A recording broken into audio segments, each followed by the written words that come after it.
Hi, welcome to physics class. ഇന്ന് നമ്മൾ എടുക്കാൻ പോകുന്നത് 10ാം ക്ലാസ്സിലെ ഫിസിക്സിലെ ഇലക്ട്രോമാഗ്നറ്റിക് ഇൻഡക്ഷൻ എന്ന പാഠത്തിലെ മറ്റൊരു ടോപ്പിക്കാണ് സെൽഫ് ഇൻഡക്ഷൻ. നമ്മൾ മ്യൂച്വൽ ഇൻഡക്ഷനും അതുപോലെ തന്നെ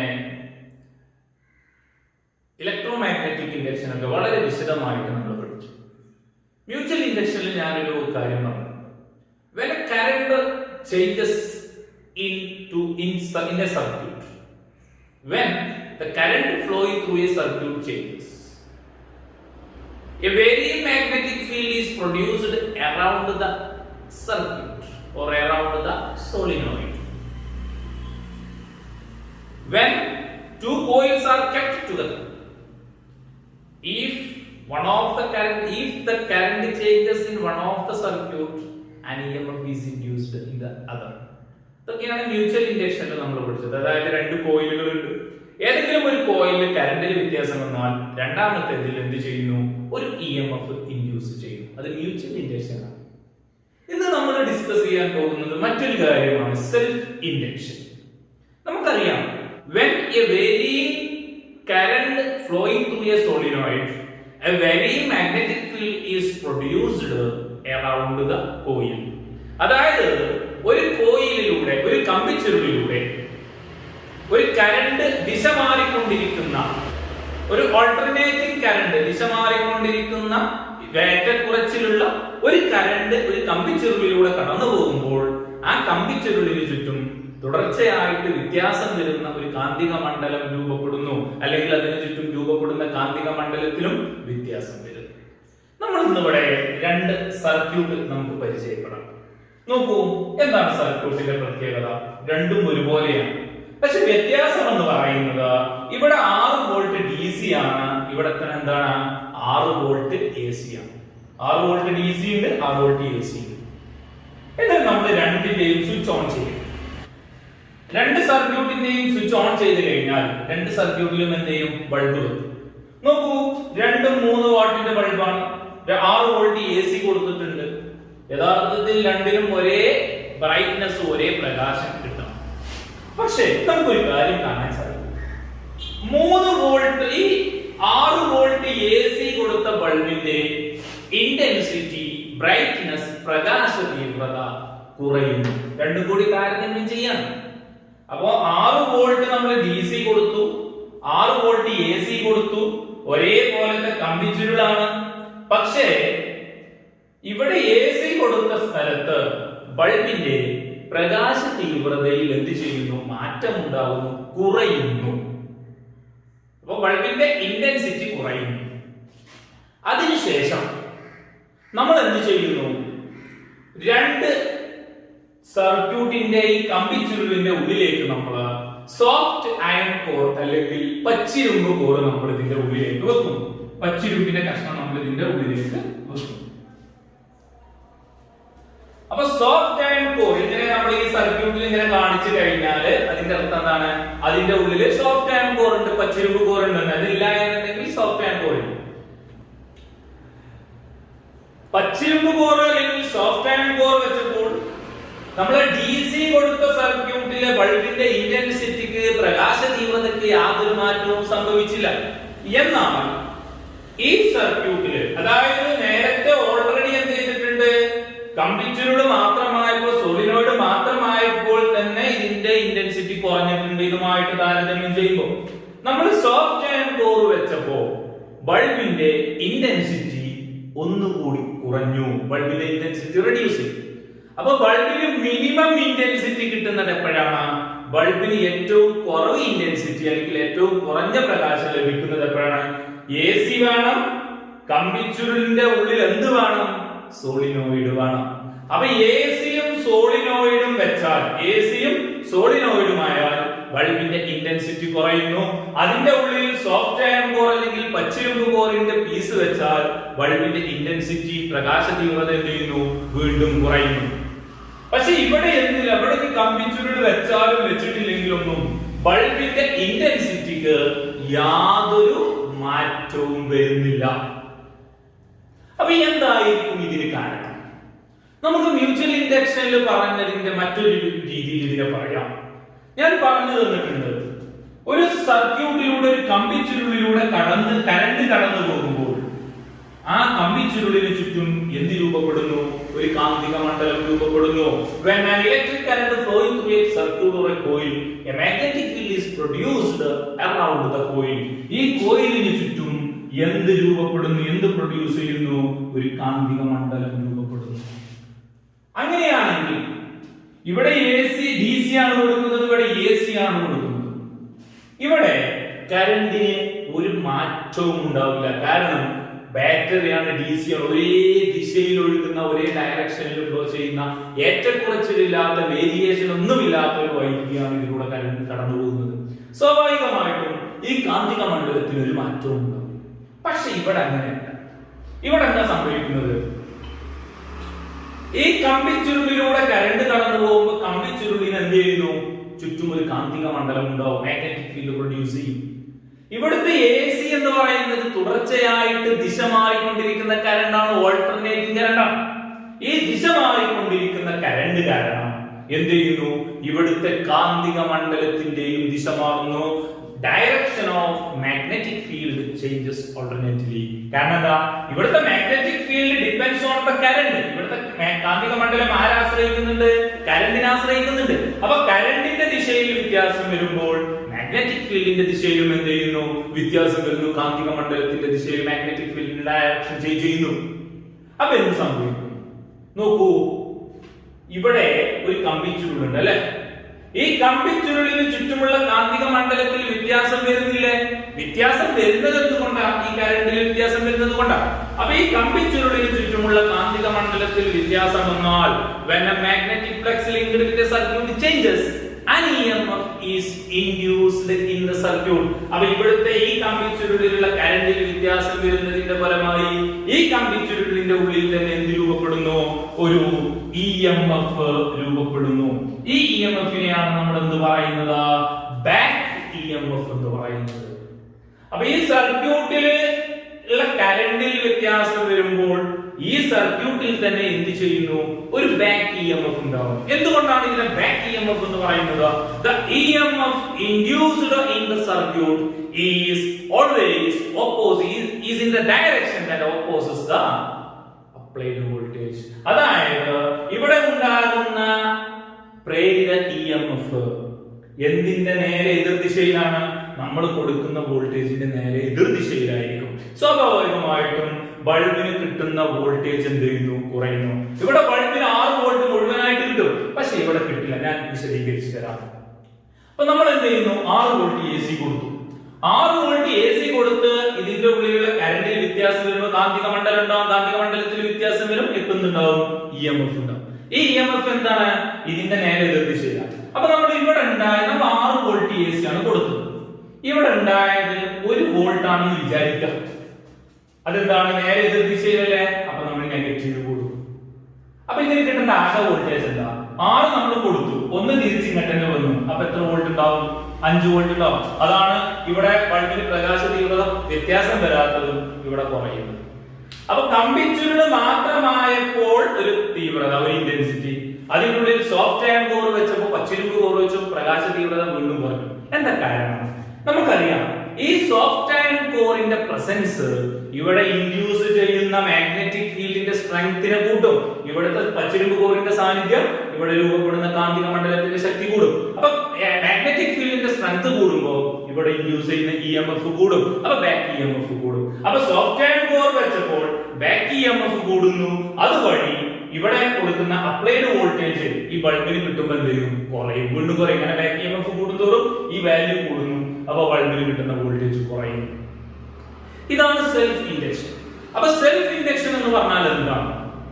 ഒരു സർക്യൂട്ടിലുള്ള കറണ്ടിൽ വ്യത്യാസം വരുമ്പോൾ ആ സർക്യൂട്ടിൽ തന്നെ ഒരു ബാക്ക് EMF രൂപപ്പെടും. When an AC current passing through a solenoid, a varying magnetic field is produced around the solenoid and thereby a back EMF is induced in the solenoid.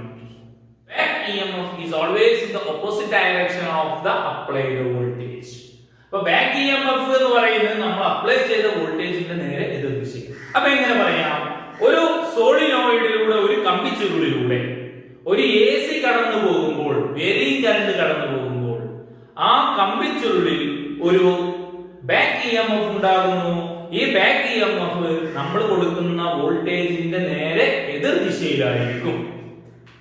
ഈ പ്രവർത്തനത്തിനാണ് this phenomena is known as self induction.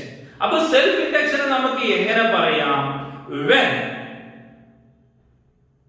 the current through a solenoid changes, an EMF or a back EMF is induced in the solenoid in the direction opposite to the applied voltage. This phenomena is known as self induction. അതായത് ഒരു സോളിനോയിഡിലൂടെയുള്ള വൈദ്യുത പ്രവാഹ തീവ്രതയിൽ മാറ്റമുണ്ടാകുന്നതിന്റെ ഫലമായി ആ സോളിനോയിഡിൽ തന്നെ ഒരു EMF രൂപപ്പെടുന്ന പ്രക്രിയയാണ് നമ്മൾ എന്ത് പറയുന്നത്? സെൽഫ് ഇൻഡക്ഷൻ എന്ന് പറയുന്നത്. അപ്പോൾ self induction is the process of producing A back EMF in a solenoid when an alternating current or when an AC flowing through the circuit or through the solenoid. ഒരു സോളിനോയിഡിലൂടെ ഒരു AC കടന്നു പോകുന്നതിന്റെ ഫലമായി, അല്ലെങ്കിൽ ഒരു ഓൾട്ടർനേറ്റിംഗ് കറന്റ്, ദിശ മാറിക്കൊണ്ടിരിക്കുന്ന current കടന്നു പോകുന്നതിന്റെ ഫലമായി ആ സോളിനോയിഡിൽ ഒരു ബാക്ക് EMF രൂപപ്പെടുന്ന പ്രക്രിയയാണ് നമ്മൾ എന്ത് പറയുന്നത്? സെൽഫ് ഇൻഡക്ഷൻ എന്ന് പറയുന്നത്. അപ്പോൾ സെൽഫ് ഇൻഡക്ഷൻ വഴി പ്രൊഡ്യൂസ് ചെയ്യുന്ന ബാക്ക് EMFന്റെ അളവ് നമുക്ക് എങ്ങനെയൊക്കെ കൂട്ടാം? How the back EMF changes. Back EMFന്റെ അളവ് കൂട്ടാൻ ഒരു കാര്യം ഞാൻ പറഞ്ഞു. ഇതിന്റെ ഉള്ളിൽ എന്ത് വെച്ചാൽ മതി? സോഫ്റ്റ് ആൻഡ് കോർ വെച്ചാൽ അല്ലേ? രണ്ടാമത്തെ ഒരു ടെക്നിക്കാണ് നമ്പർ ഓഫ് ടേൺസ് ചേഞ്ച് ചെയ്യും. നമ്പർ ഓഫ് ടേൺസ് ഇൻക്രീസ് ചെയ്യുമ്പോൾ എന്ത് ചെയ്യുന്നു? ബാക്ക് EMF ഇൻക്രീസ് ചെയ്യും. നമ്പർ ഓഫ് ടേൺസ് ഡിക്രീസ് ചെയ്യുമ്പോൾ ബാക്ക് EMF ഡിക്രീസ് ചെയ്യും. അപ്പൊ ചുറ്റുകളുടെ എണ്ണം കൂട്ടിയാൽ ബാക്ക് EMF കൂടും, ചുറ്റുകളുടെ എണ്ണം കുറച്ചാൽ ബാക്ക് EMF കുറയും. പിന്നെ എന്ത് ചെയ്യുന്നു? Place A soft and core inside A solenoid. How can increase the back EMF? Back EMF increase ചെയ്യാൻ കൂട്ടാനുള്ള മാർഗങ്ങൾ ഏതൊക്കെയാണ്? ഒന്നാമത്തത് ചുറ്റുകളുടെ എണ്ണം വർദ്ധിപ്പിക്കുക. രണ്ടാമത്തത് എന്താണ്? രണ്ടാമത്തത് എന്ന് പറയുന്നത് നമ്മൾ അതിന്റെ ഉള്ളിൽ എന്ത് ചെയ്യുന്നു? ഒരു പച്ചിരുമ്പ് കോർ വെക്കുക. ഇതിന്റെ ഉള്ളില് ഒരു പച്ചിരുമ്പ് കോർ നോക്കൂ. ഈ കമ്പിച്ചുരുള്, ഈ സോളിനോയിഡ് ഇവിടെ ആക്ച്വലി എന്താ ചെയ്തത്? ഇവിടെ സർക്യൂട്ടിൽ സ്വിച്ച് ഓൺ ചെയ്യുന്നതിന്റെ മുമ്പ് വോൾട്ടേജ് എന്തായിരുന്നു? 0. സ്വിച്ച് ഓൺ ചെയ്തപ്പോൾ എന്ത് ചെയ്തു? അത് 0യിൽ നിന്നും 6ലേക്കാണ് വരുന്നത് അല്ലെ? സ്വിച്ച് ഓൺ ചെയ്യുന്നതിന് മുമ്പ് 0 ആണ്. സ്വിച്ച് ഓൺ ചെയ്തപ്പോൾ 6 വോൾട്ട് ഉണ്ട്. അപ്പൊ 0ൽ നിന്നും 6 വോൾട്ടിലേക്കാണ് ഈ സർക്യൂട്ടിലെ EMF വരുന്നത്. അപ്പൊ ചേഞ്ച് ചെയ്യും. പക്ഷേ ഈ കമ്പിച്ചുരുള് എന്ത് ചെയ്യുന്നു? അതിനെ 6ലേക്ക് എത്തിക്കോ? ഇല്ല, 6ലേക്ക് എത്താതെ അതിനെ എതിർക്കുന്നു. അപ്പൊ ഈ സർക്യൂട്ടിൽ നമ്മൾ സ്വിച്ച് ഓൺ ചെയ്യുന്നതിന് മുമ്പ് കറണ്ട് ഇല്ലായിരുന്നു. കറണ്ട് 0 ആണ്, വോൾട്ടേജ് 0 ആണ്. സ്വിച്ച് ഓൺ ചെയ്തപ്പോൾ കറണ്ട് 0ൽ നിന്നും കൂടി വരുന്നു. പക്ഷേ ഈ കമ്പിച്ചുരുള് അത് കൂടാൻ സമ്മതിക്കുന്നില്ല. അവിടെ 0ൽ നിന്നും 6ലേക്ക് വരാൻ സമ്മതിക്കുന്നില്ല. അതുപോലെ തന്നെ കറണ്ട് അധികം കൂടാൻ സമ്മതിക്കില്ല. അപ്പൊ കറണ്ടിനെ അല്ലെങ്കിൽ വൈദ്യുത പ്രവാഹ തീവ്രതയിൽ കറണ്ടിൽ എന്തെങ്കിലും മാറ്റം ഉണ്ടാകുമ്പോൾ ആ മാറ്റത്തിന് സമ്മതിക്കാതിരിക്കുക, മാറ്റങ്ങളെ എതിർക്കുന്നു. അതാണ് ഈ കമ്പിച്ചുരുളുകളെ ചെയ്യുന്നത്. ഇത്തരം കമ്പിച്ചുരുളുകളെയാണ് നമ്മൾ എന്ത് പറയുന്നത്? ഇൻഡക്ടർ എന്ന് പറയുന്നത്. അപ്പൊ inductors are the coil that oppose the change in electric current in a circuit. ഒരു സർക്യൂട്ടിലെ വൈദ്യുത പ്രവാഹ തീവ്രതയിൽ ഉണ്ടാകുന്ന മാറ്റങ്ങളെ എതിർക്കാൻ കഴിവുള്ള കോയിലുകളെയാണ് നമ്മൾ എന്ത് പറയുന്നത്? ഇൻഡക്ടറുകൾ എന്ന് പറയുന്നത്. അപ്പൊ ഒരു സർക്യൂട്ടിലെ വൈദ്യുത പ്രവാഹ തീവ്രതയിൽ ഉണ്ടാകുന്ന മാറ്റങ്ങളെ എതിർക്കാൻ കഴിവുള്ള കോയിലുകളാണെന്ത്? ഇൻഡക്ടറുകൾ. Inductors are the coil that can oppose the change in the current through a circuit through a coil. അപ്പൊ ഒരു കോയിലിലെ, ഒരു കമ്പിച്ചുരുളിലെ കറന്റിൽ എന്തെങ്കിലും മാറ്റം ഉണ്ടാകുമ്പോൾ അതിനെ സമ്മതിക്കാതിരിക്കുക. അതാണ് ഒരു കമ്പിച്ചുരുൾ ചെയ്യുന്നത്. ഇവിടെ ഒരു കാര്യം ശ്രദ്ധിക്കണം. നമുക്ക് ഇതേ പണിയെടുക്കുന്ന ഒരു ഡിവൈസ് ഉണ്ട്. സർക്യൂട്ടിലെ കറണ്ട് കൂടാൻ സമ്മതിക്കാത്ത, സർക്യൂട്ടിലെ കറണ്ടിനെ കൺട്രോൾ ചെയ്യുന്ന മറ്റൊരു ഡിവൈസ് ഉണ്ട്. അതാണ് എന്ത്? റെസിസ്റ്റർ. അപ്പൊ റെസിസ്റ്റർ ഉണ്ട്, ഇൻഡക്ടർ ഉണ്ട്. Both are used to control the current through a circuit. But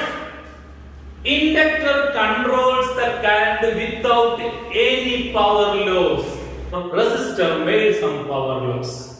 എന്താ കാരണം? Resistor changes the current into heat energy according to the Joule's law. അപ്പോ സർക്യൂട്ടിലെ വൈദ്യുത പ്രവാഹ തീവ്രതയിൽ ഉണ്ടാകുന്ന മാറ്റങ്ങളെ എതിർക്കുന്നതാണ് ഇൻഡക്ടറും റെസിസ്റ്ററും. അങ്ങനത്തെ കമ്പിച്ചുരുളുകളെയാണ് നമ്മൾ ഇൻഡക്ടർ എന്ന് പറയാം. പക്ഷേ പവറിൽ നഷ്ടമില്ലാതെ പവർ ലോസ് ഇല്ലാതെ വൈദ്യുതി നിയന്ത്രിക്കാൻ ആരെ കൊണ്ട് സാധിക്കും? ഇൻഡക്ടറിനെ കൊണ്ട് സാധിക്കും. ഏത് പ്രക്രിയ വഴി? ബാക്ക് EMF എന്നുള്ള പ്രോസസ് വഴി. എന്നാൽ അതേ സ്ഥാനത്ത് റെസിസ്റ്ററുകളും വൈദ്യുതി നിയന്ത്രിക്കുന്നുണ്ട്. പക്ഷെ റെസിസ്റ്ററുകൾ എന്ത് ചെയ്യുന്നു? പവർ ലോസ് ഉണ്ടാകുന്നു, പവർ നഷ്ടം ഉണ്ടാകുന്നു. അതായത് ഇലക്ട്രിക്കൽ എനർജി എന്ത് എനർജി ആയിട്ട് മാറുന്നു? ഹീറ്റ് എനർജി ആയിട്ട് മാറുന്നു. വൈദ്യുതോർജം താപോർജമായിട്ട് മാറുന്നു. എന്നാൽ ഇവിടെ നടക്കുന്നില്ല. ഇവിടെ അങ്ങനെ എനർജി ലോസ് ഉണ്ടാകുന്നില്ല. പക്ഷെ ഒരു പ്രശ്നമുണ്ട്. Inductors can use only in the AC circuit. നോക്കൂ, ഇവിടെ ഇൻഡക്ടർ വെച്ചിട്ട് എന്തെങ്കിലും മാറ്റമുള്ള സർക്യൂട്ടിന് ഒരു മാറ്റമില്ല. അപ്പൊ ഇൻഡക്ടറുകൾ എവിടെ മാത്രമേ പ്രവർത്തിക്കുള്ളൂ? AC-യിൽ മാത്രമേ പ്രവർത്തിക്കുള്ളൂ. റെസിസ്റ്ററുകൾ AC-യിലും DC-യിലും പ്രവർത്തിക്കും. അപ്പൊ നമുക്ക് ഇൻഡക്ടേഴ്സിന്റെ അഡ്വാൻറ്റേജ് എന്താണ്? Inductors can control the current in a circuit without any power loss. But resistors are made powerless. അപ്പൊ ഇൻഡക്ടറുകൾ പവർ നഷ്ടമില്ലാതെ സർക്യൂട്ടിലെ വൈദ്യുതി നിയന്ത്രിക്കാൻ സഹായിക്കുന്നു. അതാണ് ഇൻഡക്ടറിന്റെ മേന്മ. റെസിസ്റ്ററുകളുടെ പ്രശ്നം എന്താണ്? Resistors are made powerless. റെസിസ്റ്ററുകൾ പവർ നഷ്ടം ഉണ്ടാക്കുന്നുണ്ട്. പക്ഷേ inductors can use only in the AC circuits. ഇൻഡക്ടറുകൾ നമ്മൾ എവിടെ മാത്രമേ ഉപയോഗിക്കുള്ളൂ? AC സർക്യൂട്ടുകളിൽ മാത്രമേ ഉപയോഗിക്കുള്ളൂ. പക്ഷെ റെസിസ്റ്ററുകൾ നമ്മൾ എന്ത് ചെയ്യുന്നു? രണ്ടിലും ഉപയോഗിക്കുന്നു. അപ്പോ ഇൻഡക്ടറിന്റെ ഒരു മേന്മയും ഒരു പരിമിതിയും വളരെ ഇമ്പോർട്ടന്റ് ആണ്. അപ്പൊ നമുക്ക് പവർ നഷ്ടമില്ലാതെ വൈദ്യുതി നിയന്ത്രിക്കാൻ, കറണ്ട് കൺട്രോൾ ചെയ്യാൻ നമ്മൾ യൂസ് ചെയ്യുന്നത് ആരാണ്? ഇൻഡക്ടർ. ഓക്കെ, അപ്പൊ നമ്മളോട് ചോദിക്കാറുണ്ട്, inductors are widely used in AC circuit. Why? അതായത് AC സർക്യൂട്ടുകളിൽ വ്യാപകമായിട്ട് ഇൻഡക്ടറുകൾ ഉപയോഗിക്കാനുള്ള കാരണം എന്താ? AC സർക്യൂട്ടുകളിൽ വൈദ്യുതി നിയന്ത്രിക്കാൻ ഏറ്റവും എളുപ്പം ആരെ കൊണ്ട് സാധിക്കും? ഇൻഡക്ടറിനെ കൊണ്ട് സാധിക്കും. കാരണം inductors can control current without any power loss. If resistors are used instead of inductors, what will be the disadvantage? ഇൻഡക്ടറിന് പകരം പ്രതിരോധകങ്ങൾ, റെസിസ്റ്ററുകളാണ് ഉപയോഗിക്കുന്നതെങ്കിൽ എന്താ സംഭവിക്കുക? Electrical energy is lost as heat energy. വൈദ്യുതോർജ്ജം താപോർജ്ജമായി നഷ്ടപ്പെടും. അപ്പൊ ഇൻഡക്ടറുകൾക്ക് പകരം വൈദ്യുതി നിയന്ത്രിക്കാൻ റെസിസ്റ്ററുകൾ, പ്രതിരോധകങ്ങളാണ് ഉപയോഗിക്കുന്നതെങ്കിൽ അതിന്റെ ഡിസഡ്വാൻറ്റേജ്, പരിമിതി എന്താണ്? വൈദ്യുതോർജ്ജം താപോർജ്ജമായി നഷ്ടപ്പെടുന്നു. Electrical energy is lost as heat energy.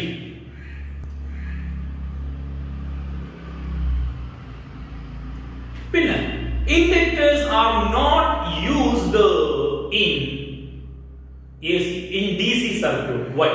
ഇൻഡക്ടറുകൾ എന്തുകൊണ്ടാണ് DC സർക്യൂട്ടിൽ യൂസ് ചെയ്യാത്തത്? ഞാൻ പറഞ്ഞു, inductors are working under the principle of self induction.